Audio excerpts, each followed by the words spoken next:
understand most of that stuff, and I'm sure there's a few of you who may reluctantly admit the same thing. And I am known for asking very dumb questions in board meetings about social media, what it all means and so on. So please don't be afraid to come and ask questions of any of our team here. They do know all about it. But while we do have the experts here from Visit Vic, take the opportunity to ask the questions that you need or to get a contact for someone that you need to speak to. Kerry, thank you for introducing the team. Welcome Steve, I should say. It is fantastic to have Steve here, and it's great to have him here meeting with you so early on since his arrival. I should explain that Steve has been here under some difficult circumstances. Steve, I hope you don't mind me mentioning this. Steve's father passed away the day he moved here from Canberra. There was 2 days before he started work in the office, so Steve has had a really rocky start. So thanks, Steve, for your commitment. We really do appreciate that, and I know he's well and truly got his feet under the table and he's working really hard to support you. And please make yourself known to Steve, because I know he is very keen to come out and meet with you and get to know your business in the coming days. Kerry introduced the team, and I want to acknowledge the team. I think there's a lot of stuff that's been happening, as you'll be aware, in the last few months. But I think the figures that Kerry has shared with you this evening is a testament to the commitment of this team. There was many times we said throughout this, we don't want the festival and all the stuff that's happened around the festival to distract the organisation from its core business. Its core business is about growing tourism, bringing more people to the region, spending more money, staying longer, all those sorts of things. And these guys have taken that task, and no one takes it more seriously than they do. The figures you have seen tonight, yes, of course, Visit Vic play a part of that. I need to acknowledge that, of course they do.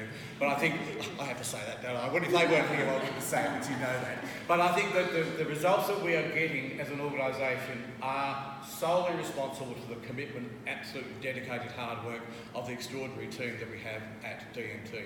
And I want to acknowledge you guys because you have done an amazing job under very, very difficult circumstances. Do you want to say a couple of things? A few years ago, 6 years ago, we as a region were a basket case. We were on the bottom of the heap in terms of performance of tourism regions, and over the last 6 years we have rebuilt the organisation entirely, and we are now producing the sort of figures that have been shown to you tonight. Not only just in the last 12 months, we've now been producing those sorts of figures for nearly 3 years. There's one reason why we've been able to do that as an organisation. That's because we have been prepared to push the boundaries and break the moulds over and over again. If I go back to the very first, go back to our original visitor guides. Those very bland, very ordinary visitor guides, which we all had to produce to a template back in the days of Tourism Victoria. Our visitor guide looked exactly the same as everybody else's, and you went to a shelf down at the Visitor Information Centre at Fed Square, and you saw a whole row of visitor guides all looking exactly the same. That was the template we were all required to follow. We said, enough's enough, we're not prepared to do that anymore. And we had a massive battle on our hands with what was then Tourism Victoria to actually break that mould and do something different. We did that, now everybody else has followed. We stepped out, we broke the mould, we took the risk, and it paid dividends, and you as operators are now reaping the benefit of us being prepared to take that risk. We were then the first region to actually step out and produce our own visitor app. Again, Tourism Victoria at the time said, no, there's no way you're going to do that. We've already got one, and we don't want you interfering with ours. But we persisted and we insisted that we were going to produce our own app, and we did, and it was very, very successful. Probably got to the end of its useful life at this stage, but that was a challenge we took on because, again, we were prepared to break the mould, to do something different, and step out and take a risk. We've done that. The inserts. I'm absolutely, what do they say, that imitation is the finest form of flattery, and the fact that Visit Vic is now exactly doing the same thing is a credit to our team. Our team came up with that idea, and I have had chairs from all around the state say, how the hell did you do that? How did you get those into the age the way you did? And again, it was an extraordinary effort on the part of our team working on your behalf, and that has absolutely paid dividends like you would not believe. And the sort of figures we're seeing are as a result of not only just being able to do that, but the quality of that publication is second to none, and it is the envy of the industry of what we've been able to achieve. Why do I say that?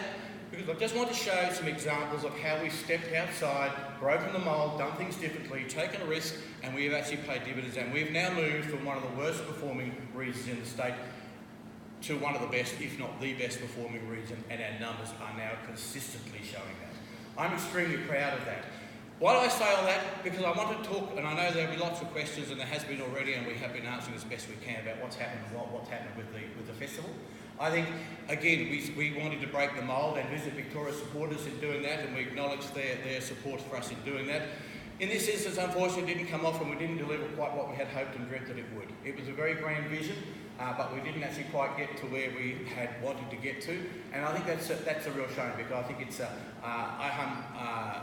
again, it was us taking it. We knew the risk, we knew what we were doing, but we weren't quite able to pull it off. However, not everybody succeeds, and I suppose your business will be the same. Not everything you've tried in your business actually worked the way you had planned, and it's just another example of that. And we're working through all the fallout from that. But I am committed, and the board is committed. I feel sorry for the board, because many of the board members are new, and they walked into a nightmare. But again, they've been really focused and really dedicated to get the best outcome that we can for our industry, which is you guys. So can I encourage you to continue the extraordinary work that you do? We are here to help you and support you. Steve is going to take us on to the next level. I'm very excited about the future. We have got a lot of work ahead of us, and we will continue to do what we need to do to support you. But we are here to help you, and if you have ideas and thoughts about how we might be able to do that, I'm delighted that most of the board are here this evening to share with you, to hear with you, and hear what you have to say to us as a board too. So thank you very much for coming. I'm going to hand back now to Steve. Yep. And Steve's going to, if you have questions of, particularly of our team from Visit Vic and any of our team, please now's the opportunity to do that. I am mindful of time, and if you're like me, you're probably getting a bit hungry too, so we're not going to rush through this. We want to make sure that you have the opportunity to ask those questions that you need to. So Steve, it's over to you.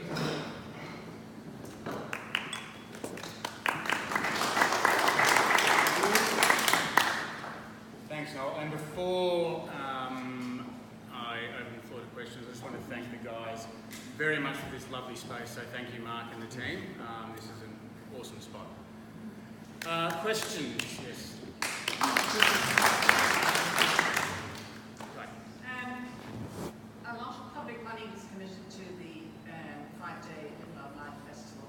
It was. It's been a debacle. I think we are entitled to know the reasons why. Not just, we took a risk, we fell off. The reason why it was changed? Yes, the reason why it was cancelled, why it failed, why the creative directors just vanished. Okay. My understanding, and bear in mind this is day 9, but I'm now running the ship and I take full responsibility for everything.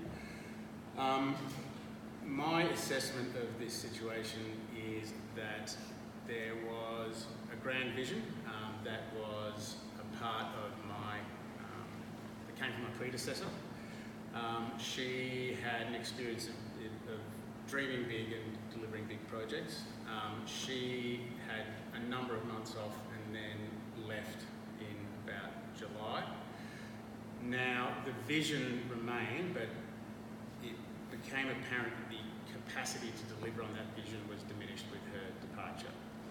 The board then made a decision that there was a significant financial risk to the organisation by going ahead.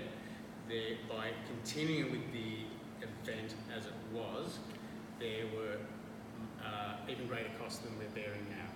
And if we had failed to deliver on the event operationally, then the risk of the organisation would have been catastrophic. The board made a decision. It was not an easy decision to de-risk the situation, bear the brunt of the situations that we're facing now, and say, look, yep, okay, it didn't go as planned, but if it had gone ahead and failed, DMT would have been sunk. As it is, DMT will continue. We got smacked around. It's no fun. I walked into a hell of a storm. That's okay. Like I said, I managed Kakadu last year. That's way harder than this. I'm sorry on behalf of the organisation to everybody who was affected, but a decision was made that was a pragmatic one, I think. That sounds like one person was totally responsible for that festival. That's what's coming across. And because that person is no longer there, it's capitulated. It wasn't just one person, it was the leader of the organisation, and that is a significant person.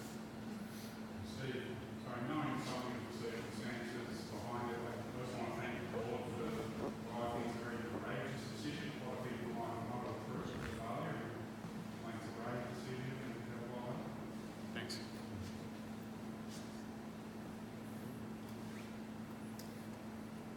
Does anyone have any other questions for me or the lovely people from Visit Victoria who made the special trip up here?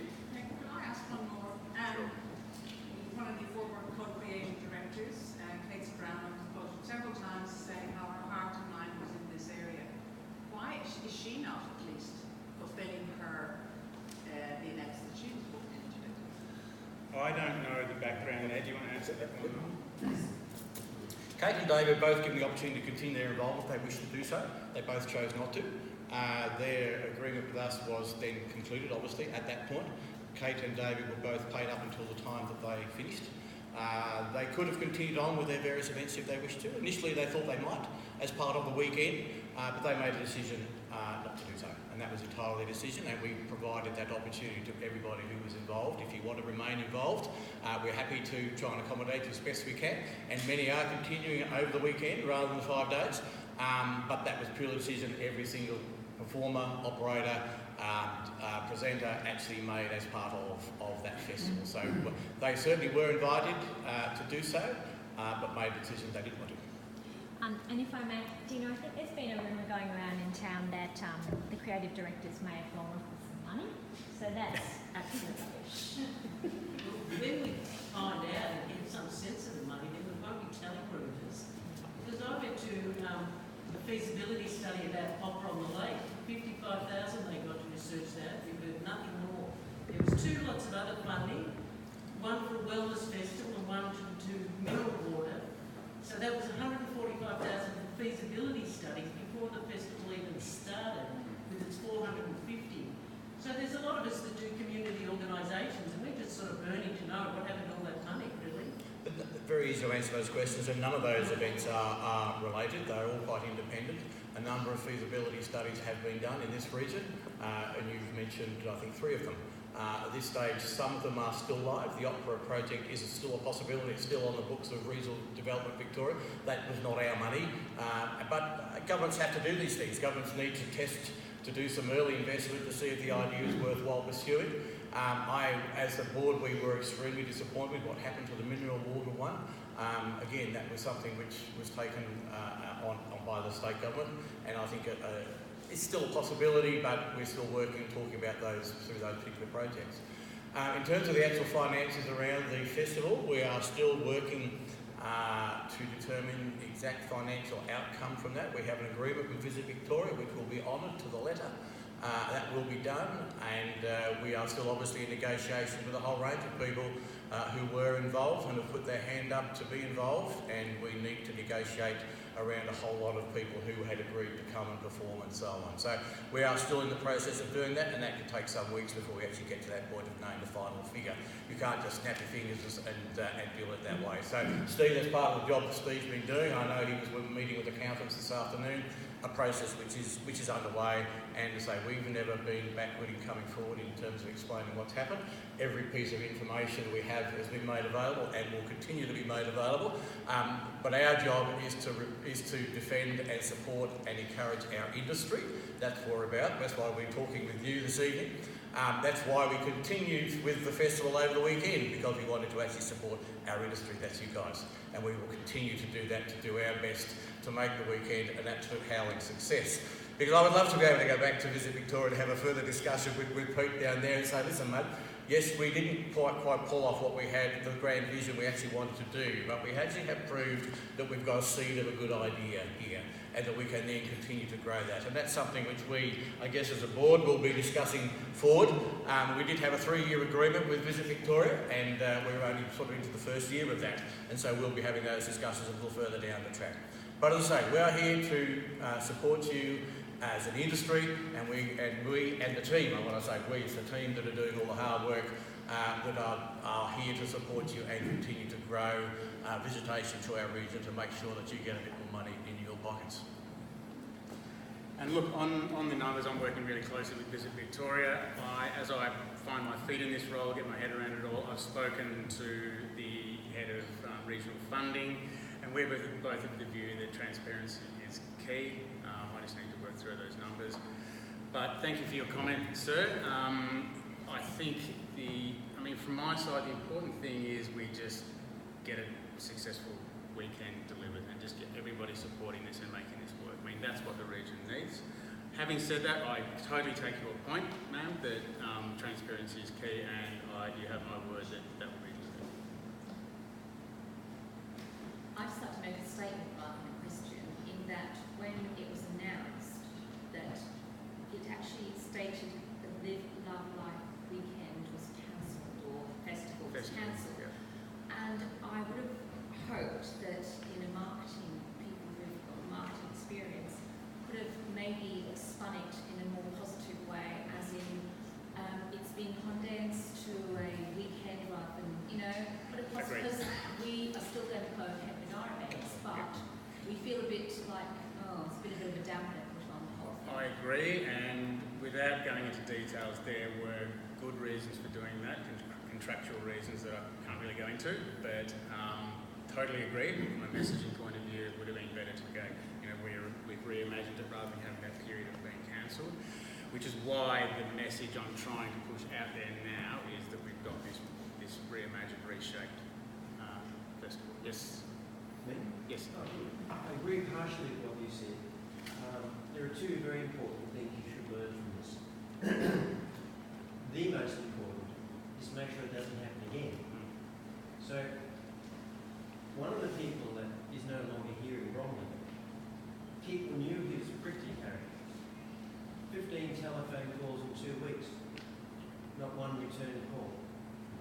So, whoever made that decision, I think should stand and just be addressed that it was a poor decision. Now, whoever you succumb to the next festival,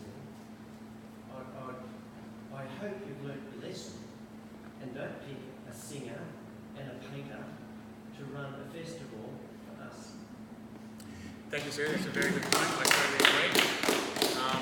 I will only speak from my experience, and I mentioned before a festival I ran in Kakadu, and I started at a grassroots level. I worked with really not well-known Indigenous chefs who, along with the rise and success of this festival, their careers grew, and they grew alongside, and they became well-known chefs, and they were still aligned with the festival for very little cost. So I'm a big believer in starting at the grassroots, focusing on the local core product, and growing a festival organically. So it's a very good point. So, yes?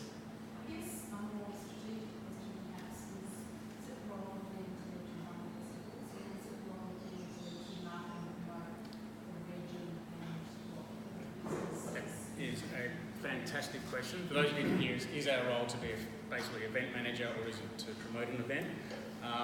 My view is that we, as an organisation, harness the product that surrounds us. We can coordinate, we outsource all the activities to people who know what they're doing, people who are experts in their field.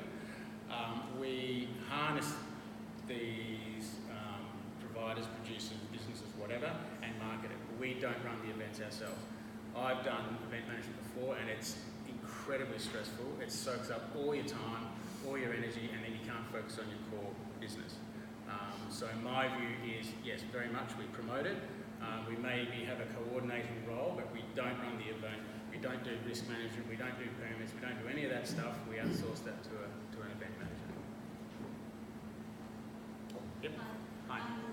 Obviously, with all of that said and done, the event's going ahead, and the festival is wanting to be a success for the region.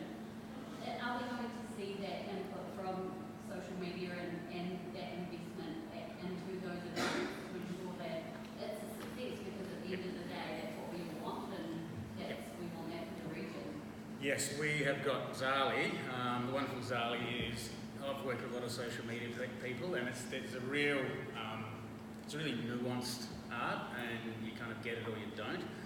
Zali's got it, she's brilliant. We've also got an external person who does some reposting for us, so we're really spending all of our marketing efforts on social media, website and PR. And yes, there's a lot of effort going into that. Yes. Yeah, that'd be great. Earlier on, Kerry's slide, she had a map of